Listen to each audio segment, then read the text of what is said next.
Alright guys, good morning nga pala. Ito nga pala yung ating new project. Hindi naman new project, service lang. Magre-rewire tayo ng isang camera ngayon. Yun siya. Kaso malakas pa ang ulan guys. So, nirewire na namin kanina yan nung hindi pa umuulan.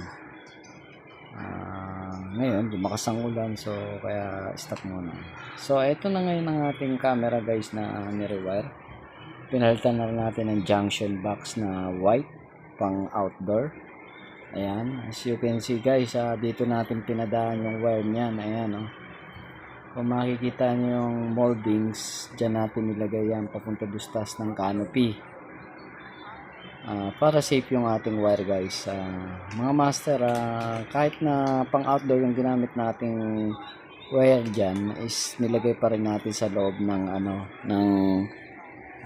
plastic molding para safe siya. Ayun mga master, doon sa tabi ng box na yun na black, doon natin siya papasok. Ito na nga ang ating wire na nilagay kanina.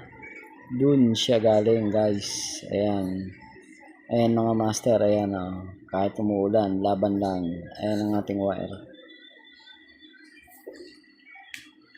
So ito na nga mga master, nasa loob na tayo. Hinihimay na natin ang wire, inaayos na natin para maganda kasi magulo din ang kanilang wire. Ngek. Yan, ayusin ni Master RJ.